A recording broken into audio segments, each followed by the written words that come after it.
Hi friends, welcome to Nadiya creative. இன்னைக்கு நம்ம பார்க்க போகிறது சூப்பரான வாழைக்காய் சிப்ஸு எப்படி செய்யறதுன்னு பார்க்கலாம்.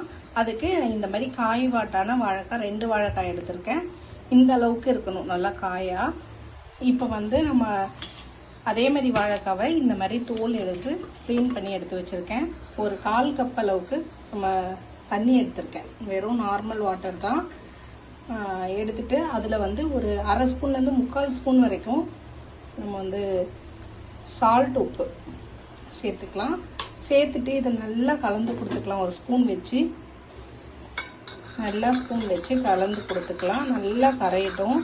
அதுக்குள்ளே நம்ம என்ன பண்ணணும், டைரெக்டாக இந்த வாழைக்காவை, இந்த சீவல் இருக்குல்ல, இந்த பஜ்ஜி சீவாங்கள்ல, அந்த மாதிரி சீவல் இதில் டைரெக்டாக நம்ம சீவ போகிறோம். எப்படின்றத நான் காட்டுறேன். டைரெக்டாக கடாயில் எண்ணெய் நம்ம ஸ்லோவில் வச்சு காஞ்சிட்ருக்கு. நார்மல் ஃப்ளேமில் வச்சுக்கோங்க. வச்சுட்டு இப்போ டைரெக்டாக இந்த அழுத்தி நல்லா தூக்கி அழுத்தி பிடிச்சி சீவணும். இப்போ நம்ம டைரெக்டாக இந்த வாழைக்காவை இதில் டைரெக்டாக சீவிக்கலாம். நல்லா மேலுக்காக தூக்கி பிடிச்சி டைரெக்டாக இந்த மாதிரி சீவிக்கிட்டிங்கன்னா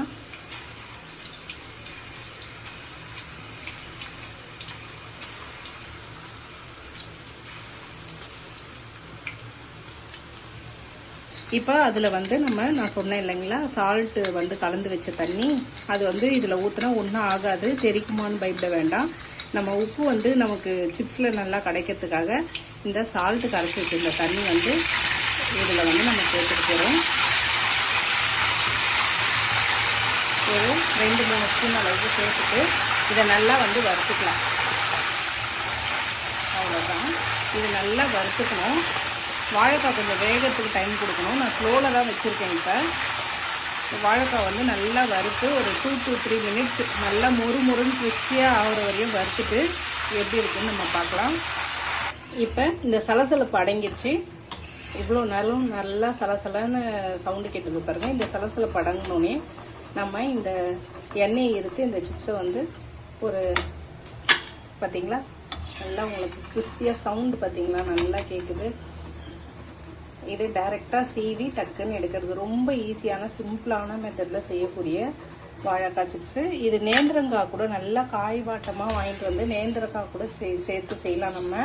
ஆனால் நேந்திரங்காயில் செய்யும் போது நம்ம என்ன பண்ணணும், கொஞ்சம் மஞ்சத்தூளும் சேர்த்து அந்த தண்ணியோட கலந்துக்கணும். கலந்துட்டு இது மாதிரி செஞ்சிங்கன்னா ரொம்ப நல்லாயிருக்கும். ரொம்ப கிறிஸ்பியான சூப்பரான நம்மளோட வாழைக்காய் சிப்ஸு ரெடி ஆகுது. இது எல்லாத்தையும் இது மாதிரி வறுத்து எடுத்துகிட்டு எப்படி இருக்குன்னு பார்க்கலாம். நான் கரெக்டாக 3 வாழைக்காய் சீவி எடுத்துருக்கேன். சிப்ஸு இந்த அளவுக்கு நம்ம கிடைச்சிருக்கு. அது வறுத்து எடுக்கும்போது நம்ம கம்மியாக தான் கிடைக்கும் குவான்டிட்டி.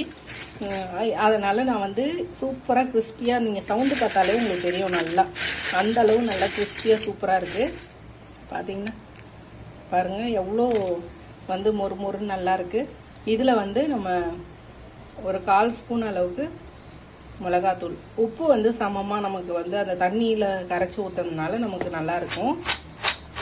இந்த மிளகாத்தூள் மட்டும் கொஞ்சமாக போட்டுட்டு அந்த கொஞ்சம் வெதுவெதுப்பான சூட்லேயே போட்டு நல்லா கலந்துக்கலாம். நல்லா கலந்துட்டா அது காரமும் அதில் ஏறிடும். நல்லா சூப்பராக நமக்கு ஃப்ரெஷ்ஷாக.